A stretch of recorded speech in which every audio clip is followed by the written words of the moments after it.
Mais aujourd'hui, encore une fois, on dit cette chose-là qui est importante. Il ne faut pas le jeter à la vindicte populaire parce que c'est tout le staff technique qui en est responsable. Vous voyez, parce qu'il y a une forme de complicité passive quelque part. Donc aujourd'hui, Saaden, il a donné ce qu'il pouvait donner, mais il fallait qu'il parte avant la Tanzanie. Parce que c'est pas face à la Tanzanie qu'on vous dit oui, mais peut-être qu'on va gagner. Puis après, on vous dira oui, mais les prochains matchs, on va gagner. Mais arrêtez quand même. Arrêtez. On a raté le coche, et c'est tout. Il faut apprendre à reconnaître ses erreurs. Vous voyez, si chacun faisait sa sortie personnelle, individuelle, avec son mea culpa, je vous assure qu'on ne prendrait pas plus de temps qu'il ne faut pour reprendre le dessus.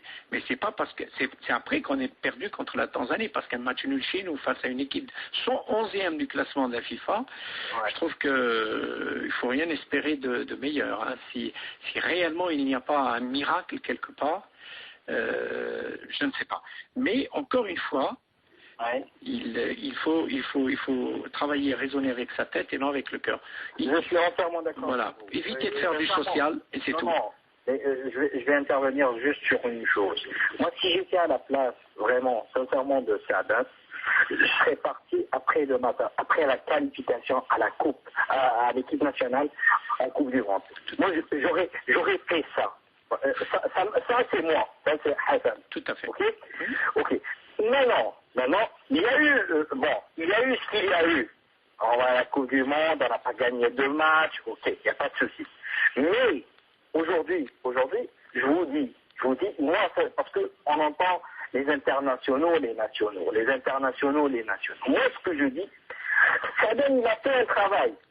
Il est bon, il n'est pas bon. Ok. S'il est bon, qu'on essaye, qu'on ramène des gens, c'est-à-dire qui puissent nous montrer la beauté de ce travail, qui continue, c'est-à-dire à l'évoluer, on va dire. C'est dans ce sens que moi je dis. Par contre, je suis contre qu'il va venir quelqu'un, où on va ramener des gens encore, pour casser ce travail et remettre en cause tout ce qui a été fait. Vous voyez? Maintenant, Saaden, on ne parle plus de lui. On le remercie. Monsieur Raoula, on l'a remercié. Ok, c'est bon, il n'y a pas de souci. Okay. Mais nous, en tant qu'Algériens, à travers la télé, à travers les journaux, à travers les médias, ce qu'on entend, on veut revoir cette équipe nationale avec, comment dirais-je, un schéma tactique nouveau, un coach nouveau, du fond du jeu, quelque chose de nouveau qui recrée cet engouement, cette beauté du jeu algérien. C'est tout. On demande ça. Maintenant, Saaden, il est parti. Tant mieux pour nous. Hein. C'est tant pis pour lui. Il est parti parce qu'il n'a pas su. Hein. Il n'a pas su garder, il n'a pas su évoluer et faire évoluer avec les jeunes. C'est tout. Maintenant, il a failli, tant pis pour lui. Mais je ne dis pas qu'il a... mais je dis, il a fait un travail, quand même, qu'on essaye de faire évoluer ce Non mais ça justement, il a fait un travail, il a fait un travail qui n'a pas abouti. Donc inévitablement, c'est tout ce travail qui doit être mis en cause. Mais la problématique, elle est où justement? C'est qu'aujourd'hui, Saaden n'est pas seul. Qu'est-ce qui a fait qu'on a encore gardé Saaden jusqu'au match de la Tanzanie? Qu'est-ce qui a fait qu'on a gardé Saaden avant la Coupe du Monde? Qu'est-ce qui a fait? C'est tout ça. Je veux dire, la responsabilité est partagée. Je veux dire qu'on attire l'attention parce que le débat est ouvert. Il n'y a pas que Saaden qui est responsable de cet échec. Il n'y a pas que Saaden. Il y a tout un staff technique, tous les gens qui sont censés gérer le football algérien. Quand on est dans la Fédération algérienne de football, on ne se contente pas d'être dans les bureaux et de surveiller aux jumelles ce que fait Saaden. On est responsable parce qu'on a vu ces matchs, on a vu comment se sont déroulés ces matchs, on a vu les échecs consécutifs de l'équipe nationale, mais on n'a pas réagi. Donc inévitablement, il faut que ces gens-là répondent aux questions. Vous étiez où lorsqu'il y avait ces échecs? Pourquoi vous n'aviez pas pris cette décision avant? Qu'est-ce qui vous manquait pour jauger la qualité du travail de Saaden? Pourquoi vous l'avez gardé? Autant de questions qui doivent être posées. Il ne suffit pas de faire partie ou d'accepter la démission de quelqu'un pour dire ça y est, on est lavé. Non, c'est toute une organisation qui est remise en cause. Saaden n'est que le fusible, n'est que l'exécuteur. Qu'est-ce qui a fait qu'on l'a gardé après la Tanzanie pour le faire partir? Aujourd'hui, je vais vous dire encore. encore une chose. Ouais. Si vous vous baladez dans la rue, vous demandez l'avis des gens, vous direz non, il ne fallait pas le faire partir. C'est trop tard maintenant. C'est pas en 2 mois qu'on va remettre en place un autre coach. Il faut le prendre, il faut lui faire un lavage de cerveau, discuter avec lui, dire ce que nous voulons, et aller ramener d'autres joueurs, prospecter, faire un travail, travailler jour et nuit. C'est trop tard aujourd'hui, vous l'avez si bien dit, vous allez ramener un nouveau coach qui va venir, qui va installer notre tactique de travail. Il va ramener certainement ses coéquipiers, enfin ses camarades pour travailler. Il va certainement aller ramener ses joueurs à lui. Il va mettre en place son optique, sa vision des choses. Mais écoutez, on est déjà dans le train de la compétition. Nous n'avons pas des années devant nous. On est à 2 mois du prochain match. Alors, il ne fallait pas faire partir Saadel. Moi, je pense qu'aujourd'hui, Saadel devait être corrigé, devait subir un lavage de cerveau, devait être bien encadré. On peut lui ajouter un autre coach.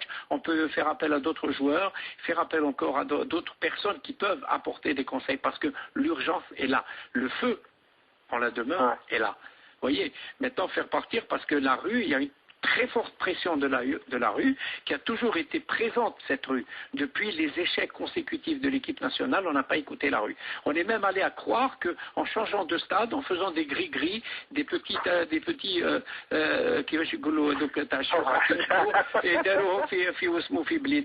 l'équipe nationale. Vous imaginez à quel point on a réduit le football algérien en changeant de terrain, on allait gagner parce qu'on est superstitieux. Mais le 5 juillet, c'est un lieu mémorable, c'est un sanctuaire, le 5 juillet. C'est là où devait se dérouler ce match. Mais aller à Blidan justifiant qu'on avait plus de chance là-bas, parce que ce stade nous porte bonheur, je trouve que c'est rabaisser un peu les choses à des expressions qui ne peuvent même pas être prises en charge quelque part. Mais fondamentalement, moi je pense qu'il ne fallait pas faire partir. Maintenant, si Saadel est parti, moi je pense que tous les autres aussi, dans le staff technique, doivent partir. Tous ceux qui ont géré cette équipe nationale, du président de la FAF jusqu'au dernier conseiller, ils doivent partir.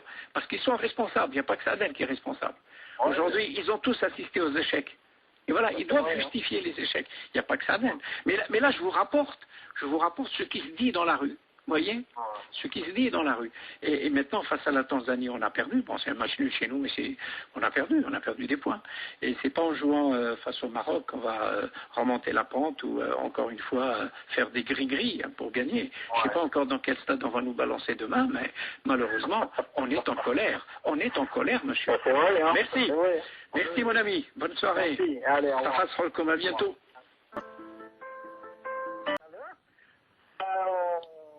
Je suis d'accord avec vous dans quelques points, mais en revanche, je suis tout à fait...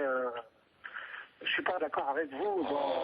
Comme je suis content. Allez, c'est le débat contradictoire. L'opinion à côté. J'aime bien. Donc, revenons à l'équipe. Bon, il faut saluer Saadel, il a fait un travail. Nous n'avions pas une équipe. Moi, personnellement, je ne regardais jamais les matchs de football. Il faut revoir cette équipe qui a, comment dirais-je, elle a planté dans nos cœurs cet amour du pays, cet amour du drapeau à l'échelle internationale. Et les joueurs... ce sont des meilleurs joueurs qui existent en Algérie. On ne peut pas trouver d'autres joueurs. Moi, je suis de temps en temps le championnat d'Algérie, et voilà, c'est-à-dire, je ne sais pas, c'est le meilleur joueur que l'Algérie a eu après Beloubi. Et ces joueurs-là, il faut qu'ils continuent, il faut les encourager. Bon, pour Saadel, ses erreurs étaient, je ne sais pas, il n'a pas eu l'audace de faire ramener des experts avec lui. C'est ça. C'est-à-dire, nous, on est pour la médiocrité. Ça, je les remarque. La médiocrité, c'est une devise qui est devenue algérienne. On le voit dans nos travaux, dans l'enseignement, dans le football, dans tout. Donc, pour une fois qu'on a, je ne sais pas, qu'on a trouvé cette opportunité de voir quelque chose de merveilleux, quelque chose qui nous a fait rêver, et croyez-moi, on a rêvé avec eux. La femme, elle n'a jamais suivi le football, elle est devenue accro, comme toutes les mères et les femmes algériennes. Oui, on devrait les remercier, on devrait... On n'a pas dit le contraire, mais enfin, mais il faut comprendre encore une fois que vous êtes là dans le subjectif, dans le sentimental. Mais encore une fois, ce n'est pas ça qui manque aux Algériens. C'est vrai qu'on avait rêvé à un moment parce qu'on nous a fait croire en quelque chose. Mais malheureusement, ce rêve, on n'a pas payé ces gens, on n'a pas demandé à ces gens de jouer juste pour rêver pour un match. On a demandé à ces gens de jouer et puis de prouver qu'il était possible d'avoir autre chose, de faire autre chose et d'aller vers autre chose. Mais aujourd'hui, nous constatons qu'il y a des échecs successifs et aujourd'hui on constate qu'on fait partir un entraîneur alors que c'est tout le monde qui est responsable. Je veux dire que si vous regardez un peu ce qui se passe dans les pays voisins, en France, le président de la Fédération française de football a démissionné. Ben, écoutez, je ne demande pas au président de la Fédération algérienne de démissionner, je suis très mal placé pour le faire. Il y a peut-être d'autres qui peuvent le lui demander. Il y a peut-être sa conscience, il y a peut-être la pression de la rue. C'est pas à moi de le demander. Mais force est de constater aujourd'hui qu'à chaque fois, vous avez parlé tout à l'heure de médiocrité, mais je vous rejoins. Justement, c'est chaque fois qu'on a on fait une tentative d'essayer de sortir de cette médiocrité parce que maintenant ce n'est plus un luxe, je veux dire, que de rester dans la médiocrité parce que c'est payant. Non, aujourd'hui, vous avez dit la médiocrité, ben aujourd'hui on veut sortir de cette médiocrité parce que tout simplement, il faut appeler un chat un chat.